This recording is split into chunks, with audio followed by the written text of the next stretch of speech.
Alors bonjour tout le monde. Aujourd'hui, je suis extrêmement heureuse d'interviewer une femme que j'ai hâte de découvrir qui s'appelle Laurence Santantonios. Elle est l'auteure d'un livre qu'elle m'a gracieusement fait parvenir par la poste.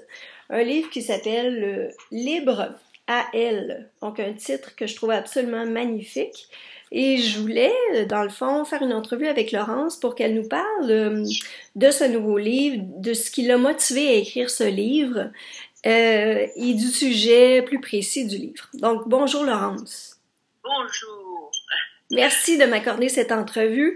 Et la première question que je vais vous poser, pourquoi avez-vous décidé d'écrire ce livre? Alors, pourquoi? Eh bien, c'est une idée qui m'habite depuis plusieurs années. Je suis dans un moment de ma vie où je suis délestée de la vigilance quotidienne des deux enfants que j'ai eus, parce qu'ils sont grands maintenant. Donc, je me trouve dans une sorte de champ libre et je me suis interrogée sur ce désir irrépressible que j'ai eu à presque 20 ans de distance. J'avais eu la première fois à 22 ans et la deuxième fois à 40, d'avoir un enfant avec à chaque fois un homme aimé qui n'avait pas spécialement envie d'être père, mais que j'avais envie qu'il devienne père. Et je me suis dit, mais pourquoi est-ce que j'ai ressenti ce désir si irrépressible alors que beaucoup d'autres femmes, qui dont par ailleurs je me sens assez proche paradoxalement, n'ont pas ce désir et même choisissent de ne pas être mère. Alors, je voulais interroger ce mystère, le mystère de ce choix, avoir ou ne pas avoir d'enfant. J'ai rencontré ces 2 dernières années une quarantaine de femmes, de façon pas du tout scientifique ni méthodologique, pas avec des questionnaires. Disons que nous avons confronté nos expériences. Je confrontais mon expérience de mère à la leur. Il y a eu des très beaux échanges, très intenses. Et j'ai compris, au fur et à mesure que je les rencontrais, à quel point elles avaient le désir que leurs paroles circulent, qu'elles en avaient assez. Alors, je ne sais pas comment ça se passe au Québec, mais en France, c'est le cas. 50 ans après la légalisation de la contraception et de l'IVG, on a encore un regard, en tout cas, les femmes qui disent « je ne veux pas d'enfant » dérangent encore beaucoup. Donc, je me suis rendu compte de ça, des idées toutes faites qu'avaient les gens là-dessus. Et puis surtout, je me suis rendu compte que c'était une vraie tendance sociétale. Là encore, je ne connais pas les chiffres au Québec, mais on sait qu'en Europe et en France, puisque la France qui était en matière de fécondité une bonne élève avec l'Irlande, depuis 3 ans, le seuil des 2 enfants par femme baisse. Donc c'est une vraie tendance sociétale, une vraie nouvelle donne anthropologique qu'il est intéressant de questionner. Absolument. Et mais oui, au Québec aussi, c'est extrêmement tabou. À chaque fois qu'il y a un article qui est publié sur les femmes qui font le choix de ne pas avoir d'enfants, sous ces articles, on trouve une foule de commentaires qui sont absolument qui passent de l'attaque au mépris, au jugement, presque à la violence verbale. Ouais, ça dérange. Ah oui, ça dérange énormément. Pardon. Non, ça va, allez-y, je vous en prie. Non, alors que les modes de vie sont tellement divers, hétérosexuels, homosexuels, enfin, on a le sentiment que tout est possible. Eh bien, ben non, voilà, bon, je vous écoute. Et pourquoi vous pensez qu'il y a une telle résistance à ce style de vie? Est-ce que vous avez découvert des pistes en écrivant votre livre? La résistance des gens, vous voulez dire de la société? Oui. Il y a sûrement plusieurs raisons. Hein.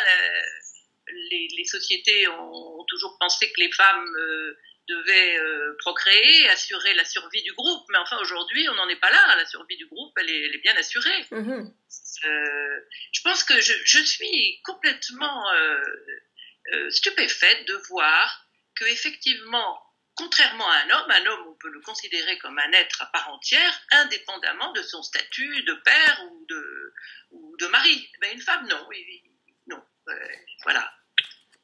Il y a une phrase qui m'a particulièrement interpellée dans le livre. Puis c'est un extrait d'une entrevue avec Amélie Nothomb. Et cette phrase, c'est « Rien n'est automatique, même pas l'amour maternel ». J'ai trouvé ça particulièrement percutant. Puis je veux faire référence à laisser une place à des femmes que je côtoie dans mes groupes. Ces femmes qui ont vécu avec un parent, une mère ou un père qui est narcissique.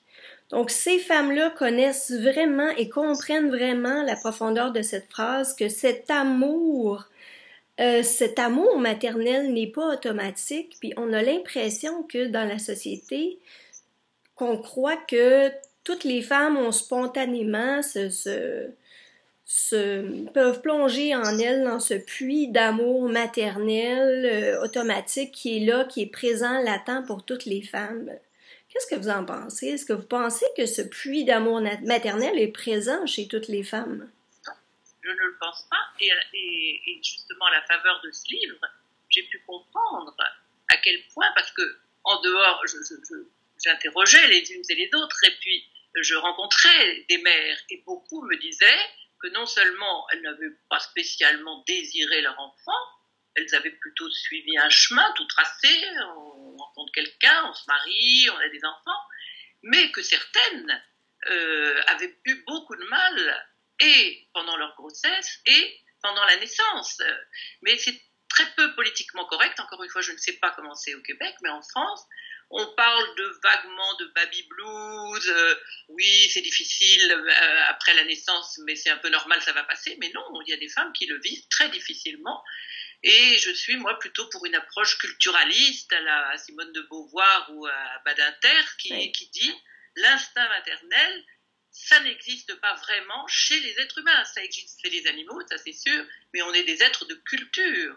Et la détermination de la sociétale, la culturelle, est plus forte que le biologique et de plus en plus forte. Donc je pense que là, il faut s'interroger sur cet instinct qu'on appelle l'instinct à tort, à mon avis. Pensez qu'on l'appelle l'instinct à tort, donc on généraliserait pour toutes les femmes qu'elles ont cet instinct-là. Mais oui, on peut parler de pulsion, parce que... Mais par exemple, sur ces 40 femmes que j'ai rencontrées, oui, j'ai été impressionnée de voir qu'il y en avait une seule, une institutrice, je me souviens, qui a dit « Ah oui, à l'âge de 38 ans, là, j'ai senti quelque chose dans mon corps, j'avais envie de tomber enceinte. » Et puis, bon, comme elle n'avait pas de relation stable à ce moment-là, etc., c'est passé. Mais sur ces 40 femmes, aucune n'a ressenti une pulsion quelconque physiquement. Alors, comme en plus, quand il y a des tas d'autres problèmes qui se posent, quand on n'est pas sûr de son choix, quand on n'a pas envie de se lancer dans une aventure dont on pense, même si on se rend compte qu'elle peut être inouïe, mais qu'on ne sera pas à la hauteur ou qu'on sera à côté de soi-même. Parce que c'est ça qui est formidable. Enfin, on ne peut pas tout mélanger, mais on pourra en reparler après. Mais donc la question c'était... C'était quoi déjà la question? Ben, dans le fond, on s'est perdu dans les méandres de notre propre discussion, mais dans le fond, si on en revient là au cœur de votre travail, on disait que dans le fond, les femmes, on a tendance à généraliser le fait que toutes les femmes veulent être mères. Donc, ce que vous disiez dans le fond, ce que vous me disiez, c'est que vous aviez rencontré beaucoup de femmes qui ne ressentaient pas cette pulsion-là. Puis, est-ce que ça vous a surpris, ça, ou est-ce que c'est quelque chose que vous attendiez à ça? Non, ça m'a surpris dans la mesure où moi, je l'ai senti de façon très intense, mais elle-même me disait « Ah, bon, vous l'avez senti comme ça, mais ça doit être formidable !» Mais ouais. Ça m'a surprise.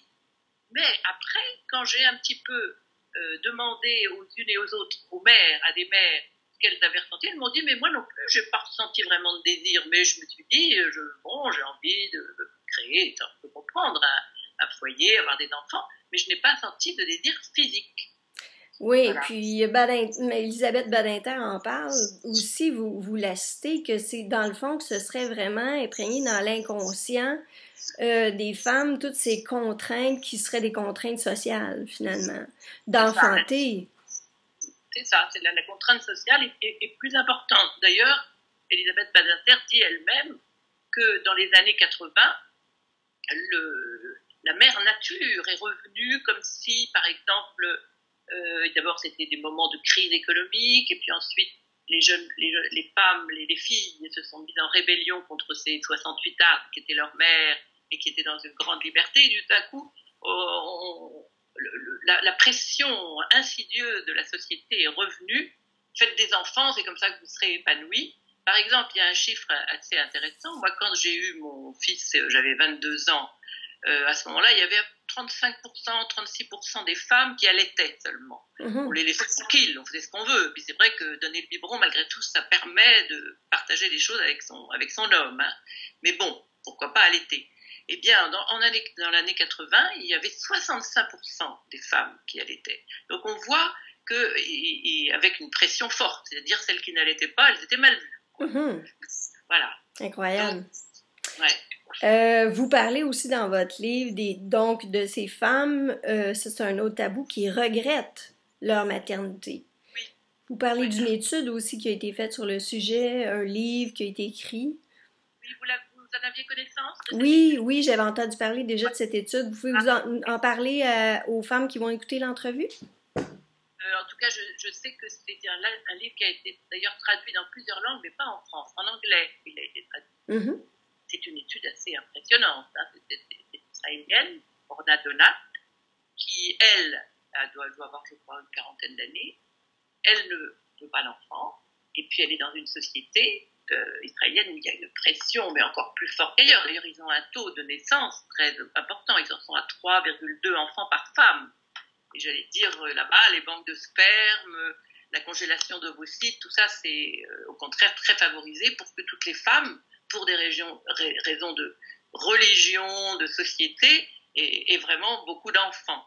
Alors, quand elle a interrogé des mères, je ne me souviens plus combien exactement, mais de façon anonyme pour sa thèse à l'université, elle s'est rendue, et ces femmes lui ont dit anonymement, parce qu'elles ne voulaient pas que leurs enfants, évidemment, c'est pas facile à dire, mais qu'au fond, non pas qu'elles n'aimaient pas leurs enfants ou qu'elles ne s'en occupaient pas bien, mais qu'elles auraient été plus elles-mêmes.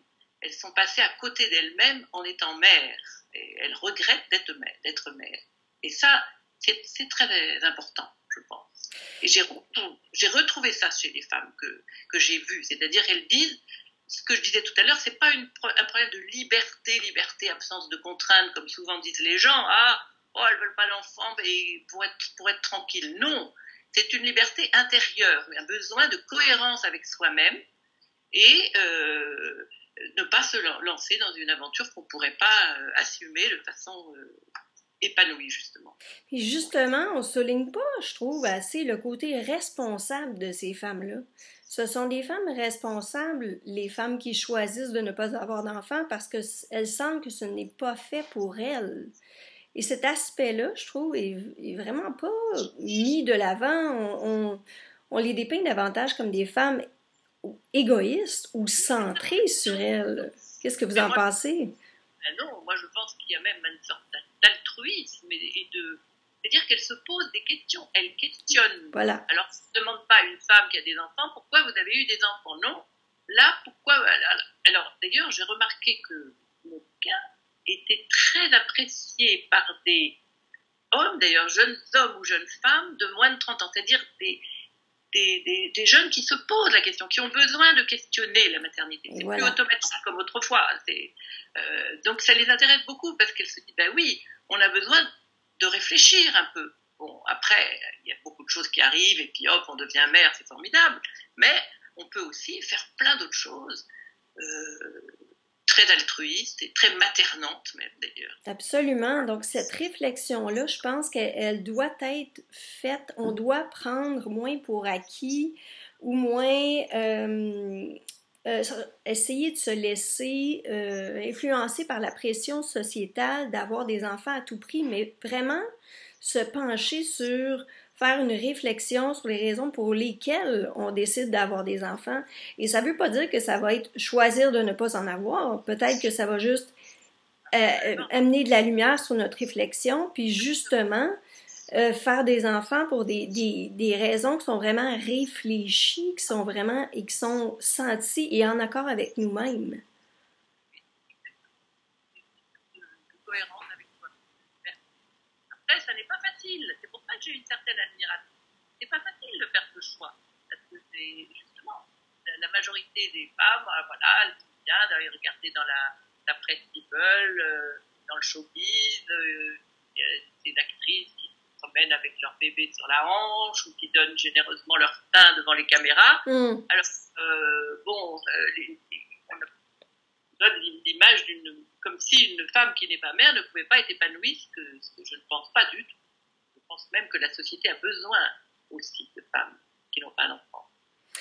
Est-ce que vous pensez que votre livre s'adresse uniquement aux child-free ou sans enfants par choix, comme on les nomme? Ben non, je crois pas, et surtout, je vois, ça fait un mois qu'il est paru, et ça me plaît beaucoup, que, comme je vous dis, il plaît à des jeunes hommes et à des jeunes femmes qui se posent la question. Donc, non, je pense bien sûr d'abord à ces femmes, parce que c'est vers elles que j'ai été attirée, c'est d'elles dont je voulais parler. Je pense que c'est important de montrer qu'elles ne sont pas dans des catégories comme la presse le dit souvent. Donc, c'est vrai que c'est d'abord pour elles, et parce que je sentais bien qu'elles avaient besoin qu'elles ont besoin de témoigner, de montrer qu'elles sont des femmes aussi épanouies que les autres. Et alors donc, c'est pour elles, mais c'est aussi pour moi et puis des hommes. Alors, j'aimerais bien d'ailleurs, parce que comme je suis éditrice par ailleurs, je ne sais pas s'il y en a au Québec, mais j'aimerais bien trouver un homme, parce que c'est important la place de l'homme là-dedans. Et au début, j'avais pensé pouvoir interroger aussi des hommes, mais j'ai pas réussi à avoir des discours très cohérents. Mais trouver un homme qui écrive un livre qui pourrait être libre à eux, ça m'intéresserait beaucoup, justement. Oh oui, ce serait vraiment important parce que durant la Childless Week en Angleterre, on a vu, entre autres, des hommes qui ont osé s'afficher dans leur vulnérabilité par rapport au fait qu'ils n'ont pas d'enfants. Et ce n'est pas parce qu'on les entend peu qu'ils ne sont pas là et qu'ils n'ont pas quelque chose à dire. Donc, je crois que j'en connais plusieurs qui, dans le réseau des gens sans enfants, on est tous en contact par Internet, la magie d'Internet maintenant. Et je crois qu'ils souhaitent de plus en plus prendre parole pour rectifier le tir, pour parler de leur expérience de non-paternité et surtout être entendus et que ça soit vraiment exprimé plus clairement, plus précisément. Leur façon de vivre ça, et c'est pas du tout vécu, bien qu'ils aient des points en commun avec les femmes, leur expérience est quand même différente de celle des femmes. Donc oui, je suis d'accord qu'on devrait vraiment entendre davantage leur voix. Effectivement. Je pense que la société les ennuie moins, c'est-à-dire on demande moins à un homme, ou on s'étonne moins qu'un homme n'ait pas d'enfant par rapport à une femme. On ne va pas le charcuter comme on le fait pour les femmes. Mais quand même, je pense qu'aujourd'hui, là où on en est, la place de l'homme est intéressante. C'est très intéressant qu'elle s'exprime. Il y a un chapitre de votre livre qui s'appelle Mutinerie. Et ça m'a fait comme sourire et réfléchir. Pourquoi vous avez appelé ce chapitre-là Mutinerie? Voulez-vous m'expliquer? Tout simplement parce que vous avez vu que dans ce livre, je m'implique pas mal et puis je raconte ce que j'ai fait. Et alors, Mutinerie, c'est le nom d'un bar lesbien à Paris. Et je voulais, dans un des chapitres, aborder le sujet de l'homosexualité, parce qu'il y a des femmes homosexuelles qui, bien sûr, ou ne veulent pas d'enfants, ou au contraire, de plus en plus, choisissent d'avoir des enfants. Et elles le peuvent de plus en plus. On parle même en Espagne c'est drôle, de homo baby boom. Donc voilà. Alors, Mutinerie, c'était un bar à Paris où je suis allée un soir pour rencontrer des femmes et leur poser ces questions. Voilà. Et alors, ça s'appelle Mutinerie, on peut comprendre. Voilà, c'est un peu transgressif malgré tout. Oui, oui. Ben, merci pour l'explication et les précisions. En terminant, je voudrais vous remercier pour... je peux pas passer à côté de ce geste-là de votre part, d'avoir fait mention de mon site, de mon travail dans le livre. Ça m'a vraiment beaucoup touchée. Merci. Merci à vous, parce que pendant l'écriture de ce livre, j'ai plusieurs fois été voir les interviews que vous faisiez, et je trouvais que cet objectif de rassembler les femmes, soit qui n'ont pas d'enfants, soit par choix, soit parce qu'elles n'ont pas pu, était formidable, parce que je pense que même, on le disait tout à l'heure, hors antenne, si on peut dire, c'est vrai que ça peut heurter que des femmes qui disent tout ça, qui ont tout ce qui est possible, elles ont un utérus en bon état, elles peuvent avoir des enfants, ça peut heurter d'autres femmes qui cherchent désespérément à en avoir, mais au fond, le mieux, ce serait que ces femmes soient solidaires, que ces femmes qui n'ont pas pu avoir d'enfants se rendent compte qu'on peut être heureux et épanoui sans en avoir. Voilà, et je trouve que c'est ce que vous faites dans ce blog, dont je ne vois pas d'équivalent. Ben, merci. Et j'ajouterais même la solidarité, dans le fond, ça fait pas juste entre femmes qui n'ont pas d'enfants, mais entre toutes les femmes, parce que je le constate, j'ai des mères qui viennent lire mon blog, j'ai des femmes sans enfants, des hommes sans enfants, des parents de femmes sans enfants, donc en fait, on est tous concernés par ce choix ou ce non-choix quelque part, on est tous touchés par ces femmes qui choisissent ou non de ne pas avoir d'enfants. On en a tous une dans notre entourage. Donc, c'est un sujet qui touche tout le monde de près. On peut pas le nier, n'est-ce pas? Oui, d'accord. Hier, j'étais chez une libraire à Nantes, là, il y avait une rencontre autour du livre, mais cette femme, elle avait eu 2 enfants à 40 et 43 ans. On aurait très bien pu ne pas en avoir, et ce livre, elle l'avait vraiment interpellée. Donc, je pense que voilà, toutes les femmes, mères ou non mères, ont intérêt à se connaître mieux et à partager leurs expériences. Absolument, parce que quand on connaît aussi, on juge moins, tout simplement.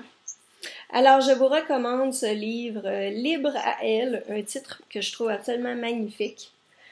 Merci beaucoup, Laurence, et je vais me faire un plaisir de diffuser les liens vers pour se procurer votre ouvrage.